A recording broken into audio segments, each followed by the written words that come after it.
Doctrine of eclipse ল এর একটা বেশ ফেমাস ডক্ট্রিন বা প্রসিদ্ধ একটা ডক্ট্রিন আমরা বলতে পারি। সো ডক্ট্রিন অফ এক্লিপস যেটা আছে মানে এক্লিপ মতবাদ নামে এটা পরিচিত।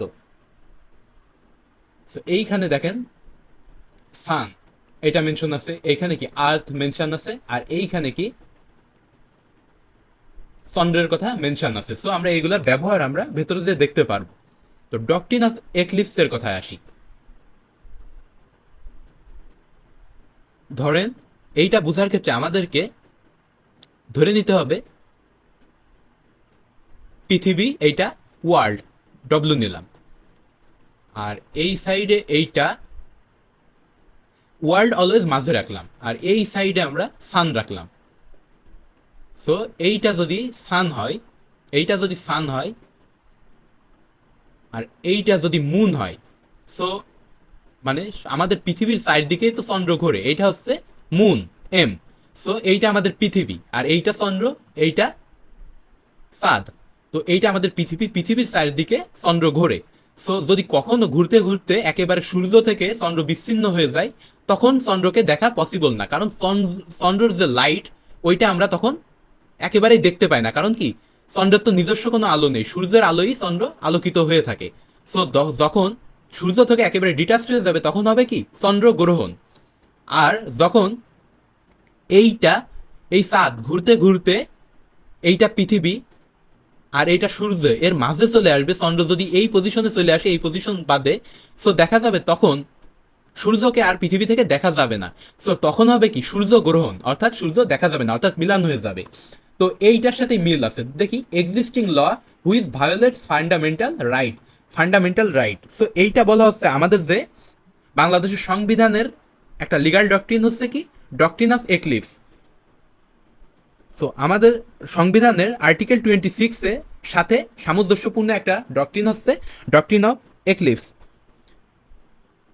এই যে ডক্ট্রিন অফ এক্লিপস যদি কোনো প্রিকনস্টিটিউশনাল আইন, যদি মানে কি প্রিকনস্টিটিউশনাল আইন যদি আমাদের মৌলিক অধিকারের কারণে মিলান, মৌলিক অধিকারের সাথে পরিপন্থী হওয়ার কারণে মিলান বা বাতিল হয়ে যায়, তো সেক্ষেত্রে আমরা বলবো সেটা ডক্ট্রিন অফ এক্লিপস।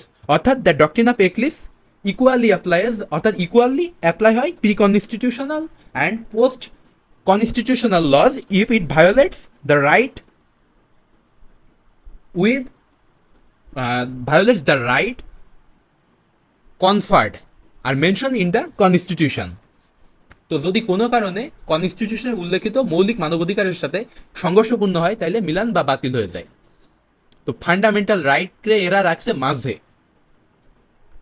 তো এই যে ফান্ডামেন্টাল রাইটস চন্দ্রগ্রহণ হিসাবে কাজ করেছে কার বিরুদ্ধে?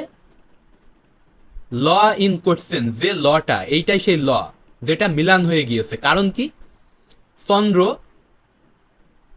এই লটা মিলান হয়ে গেছে, কারণ এই লটারে চন্দ্র হিসাবে বিবেচনা করা হচ্ছে, যার আলো ছিল, অর্থাৎ কি যে অ্যাক্টিভ ছিল, বাট এর মাঝে বাধা হয়ে দাঁড়িয়েছে কি চন্দ্র, অর্থাৎ কি ফান্ডামেন্টাল রাইটস। অর্থাৎ এই লটা কোনো কারণে সংবিধানের ফান্ডামেন্টাল রাইটসের সাথে সংঘর্ষপূর্ণ হওয়াতে এই যে সিটিজেন্সরা এই রাইট বা এই লটা থেকে বঞ্চিত হবে। এখন আসি দ্য ডক্ট্রিন অফ এক্লিপস এর কথাটাই আসি। The doctrine of states that if any law becomes contradictory to fundamental rights, অর্থাৎ মানে অমিল হয়ে যায় যদি কোনো মৌলিক অধিকারের সাথে, then it does not permanently die but it becomes inactive. এটা যদিও বাতিল হয়ে যাবে না বাট মিলান হয়ে থাকবে। As soon as the right fundamental right is omitted, যদি কোনো কারণে ওই রাইটটা যদি বাদ যায় কনস্টিটিউশন থেকে, দেন অনলি তখনই এটা রিভাইভ বা পুনরুজ্জীবিত হবে। সো এইখানে ফান্ডামেন্টাল রাইটসটা কি হিসাবে কাজ করে, তো বিভিন্ন সময় বিভিন্নভাবে দেখায় আর কি। তো যদি চন্দ্রের মাঝে, চন্দ্র হচ্ছে আপনার কি আলো আছে নিজস্ব, আর আর্টটার এরা আবার ফান্ডামেন্টাল রাইটস হিসাবে দেখাইছে। কারণ কি পাওয়ার আছে কার, এখানে আর্টটার এরা দেখাইছে ফান্ডামেন্টাল রাইটস হিসাবে। এর থেকে বেটার এখন আসি Doctrine of eclipse. The doctrine of eclipse is a legal principle that deals with law contradict or inconsistent with fundamental rights as enshrined in a country's constitution. It maintains that such conflicting laws are not entirely null and void, সম্পূর্ণ বাতিল হয়ে যায় না, but ওভারশ্যাডোড মানে কি ছায়াচ্ছন্ন হয়ে যায়, আর এক্লিপসড মানে কি মিলান হয়ে যায় by the fundamental rights. According to the doctrine this laws remain dormant and inactive, এটা কি সুপ্ত বা অকর্মক্ষম হয়ে থাকে। সো এইটারে সব থেকে মানে সুবিধাজনকভাবে আমরা বুঝতে পারবো যদি দেখি যে যে আইন সংবিধানের পরিবর্তনের পূর্বে কোনো কারণে বৈধ ছিল, কিন্তু পরে যদি দেখা যায় বিরাজমান আইনটি কোনো কারণে সংবিধানে উল্লেখিত মৌলিক অধিকারের সাথে সাংঘর্ষিক বা অসামঞ্জস্যপূর্ণ হয়, দেন ওইটা মিলান হয়ে থাকে, এর কার্যকারিতা বাতিল হয়ে যায় নতুন বিধান পরিবর্তনের ফলে। সো এইটাই হচ্ছে কি ডক্ট্রিন অফ এক্লিপস। তো এই ক্ষেত্রে যদি সংবিধান চাই, এই ক্ষেত্রে যদি সংবিধান চায় যে ওই অংশটা বাদ দিলে পুরো আইনই যদি কার্যকর হয়ে যায়, অকার্যকর হয়ে যায়, তাইলে পুরো আইনটাই সে বাতিল করবে। আর যদি দেখা যায় যে শুধুমাত্র অসামঞ্জস্য অংশটুকু বাদ দিলে লটা ভালোভাবে থাকতে পারবে, তাইলে শুধু অসামঞ্জস্যপূর্ণ অংশটাই বাদ দেওয়া হয়, বাকি অংশটা অ্যাক্টিভ থাকে। So however there are ongoing debates about the doctrine of eclipse should extend its application to post-constitutional law, those enacted after the establishment of the constitution and its fundamental rights. The interpretation and scope of this doctrine in relation to the post-constitutional laws remain subject of the legal discussion and interpretation in many jurisdictions. মানে এই যে doctrine of এক্লিপসের ক্ষেত্রে post constitutional লতে এইটা mainly প্রভাব ফেলে থাকে, pre constitutional law থেকে বেশি। So the doctrine of eclipse carries several distinctive features. তো দেখা যাবে প্রথমে প্রি কনস্টিটিউশনাল ল আছে, কনফ্লিক্ট উইথ ফান্ডামেন্টাল রাইটস আছে, ইনঅপারেটিভনেস অ্যান্ড নালিফিকেশন হবে, আর ফিউচার পটেনশিয়ালিটি নিয়েও একটা প্রশ্ন আসবে।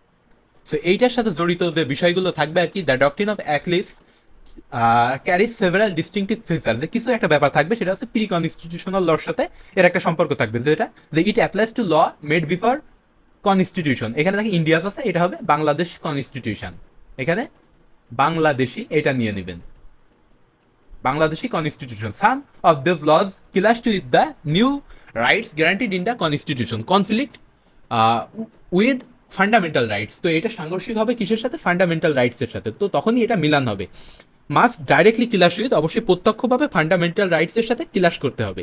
If it violates the rights then it conflicts with constitutional provision, inoperativeness আর নালিফিকেশন, কখন মানে অকার্যকর আর কখন বাতিল হবে। A conflicting pre constitution law doesn't automatically become completely void, it becomes ineffective, মানে কি সম্পূর্ণ বাতিল হবে না, বাট এটা ক্লাস যদি করে থাকে তাহলে এটা এক্সিস্টেন্সে থাকবে। ইট ডাজ নট বাতিল মানে nullify entirely, unlike the doctrine of repugnancy which scopes of law contradict of constitution, মানে সম্পূর্ণ বাতিল হবে না। তবে এটাও যেমন সত্য, তবে এটা বাতিলও হইতে পারে। বাতিল হয়ে যাবে কখন? যখন দেখা যাবে সাংঘর্ষিকতার অংশটুকু বাদ দিলে সম্পূর্ণ লটাই অকার্যকর হয়, সেক্ষেত্রে যদি হাইকোর্ট সুপ্রিম কোর্ট চায় তো সেক্ষেত্রে এটা বাতিল করতে পারবে।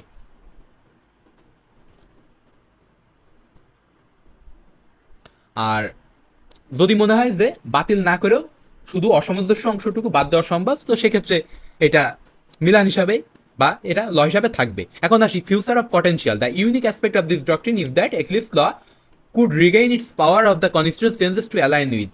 And if a constitutional amendment removes the conflict with the pre-constitutional law, that becomes fully effective again. মানে এই যে এইখানে দেখেন শুরুতে যদি এটা বলতেছে যে এই যে ফান্ডামেন্টাল রাইট নামক যে চন্দ্র, এ যদি সরে যায় মাঝখান থেকে, দেন চন্দ্র সূর্যগ্রহণ তো থাকবে না, মানে সোলার এক্লিপসটা কেটে যাবে। তো এইভাবে বোঝানো হয়েছে। তো এইখানে কিছু ল্যান্ডমার্ক কেস আছে। Bhikaji Narain Dhakras versus state of Madhya Pradesh, এটা হচ্ছে কি এটা ভারত সুপ্রিম কোর্টের একটা ল্যান্ডমার্ক কেস। এছাড়াও আছে কি সব থেকে ল্যান্ডমার্ক কেস আছে কি, এটা একটা landmark case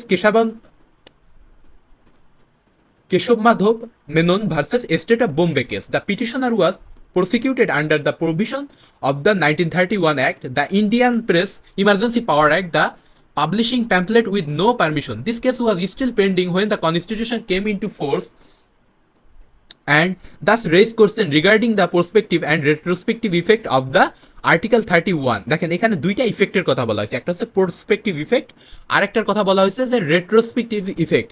so prospective effect কি, মানে আজ একটা ল পাস হলো, ফর এক্সাম্পল বাংলাদেশে একটা ল আজ পাস হলো, মানে প্রেজেন্টে পাস হলো, তাহলে তো এটা পরবর্তীতে ইফেক্ট রাখেই। সো এটারে বলা হয় প্রসপেক্টিভ ল। বাট যখন সেটা পূর্বেও ইফেক্ট রাখবে, সো সেটারে বলা হবে রেট্রোস্পেক্টিভ ইফেক্ট। সো আমাদের যখন যুদ্ধপরাধীদের বিচার হয়েছিল 71-এ, তখন এটা রেট্রোস্পেক্টিভ ইফেক্টে এটা কাজ করেছিল। মানে কি, আমাদের যে ট্রাইব্যুনালটা গঠন হয়েছিল সেটা তো দেশ স্বাধীনের পরে, বাট সেটা কি, যে জেনোসাইড ঘটিয়েছিল পাকিস্তানিরা, সেটার বিরুদ্ধেও আমাদের রেট্রোস্পেক্টিভ ইফেক্ট হিসেবে কাজ করছিল, তাদের বিচার আমরা করছিলাম, কারণ তার আগে তো বাংলাদেশে কোনো ল ছিল না জেনোসাইড নিয়ে।